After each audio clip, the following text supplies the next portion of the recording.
less jarring kind of things in a situation. Okay. I don't know.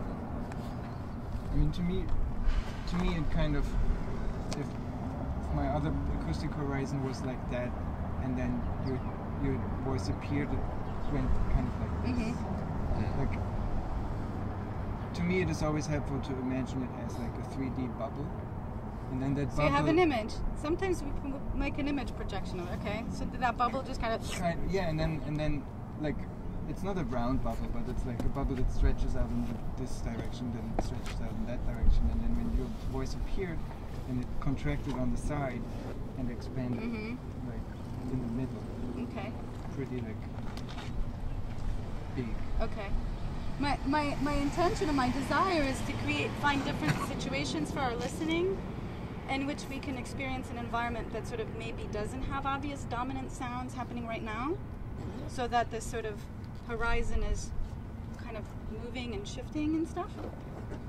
And then when dominant sounds appear, that they like fix it.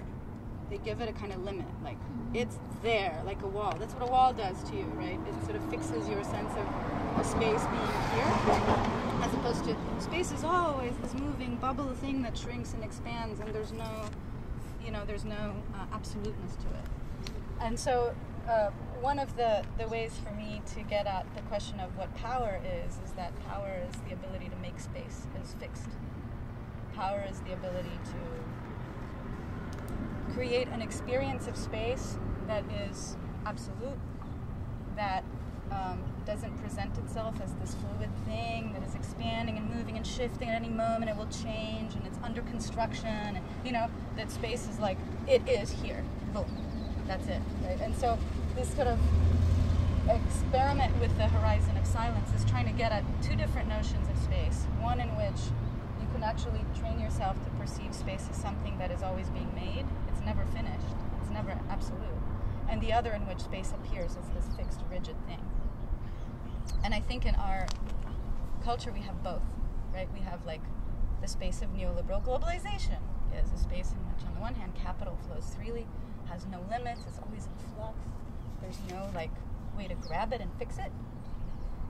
But on the other hand, there's more and more prevalent forms of fixing bodies and territories, borders, right? And these things are related. These things are dialectically related. The production of one kind of openness in space is accompanied by this sort of fixing of territories, whether we're talking about prisons or something much less concrete than prisons. Ideological stuff, education, schooling, and so forth. So there are two different conceptions of what space is. One is making spaces open, the other is making spaces something that is fixed. One is about liberating oneself from constraints and accessing space instantaneously over great distances and in different directions. And the other is about like space that is constraining and constrained to some certain limits. So two different concepts of space, but hopefully also two different phenomenological experiences of it. So if we try to do this sort of similar thing again, maybe a little bit here, and then go like closer to the overpass, and just through the difference between those two, maybe reinforce that. Is that okay? Okay, so let's try it again. I'm going to yodel at you. Then this time you had asked me to speak, I will speak. I'll speak Romanian. Let's just do like 2 minutes of me yodeling and speaking Romanian to try to become like a dominant sound and affect your acoustic horizon, and then we can move.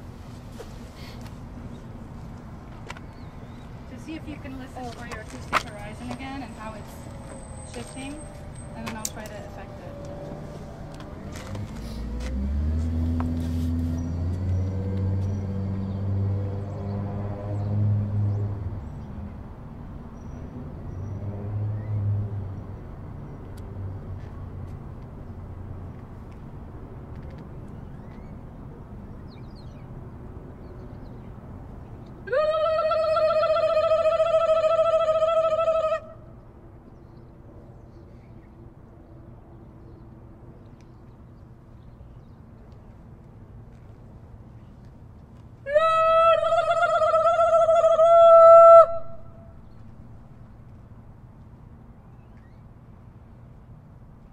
Vrei să vorbesc? Vrei să vorbesc? Vrei să vorbesc? Ce să spun? Nu știu.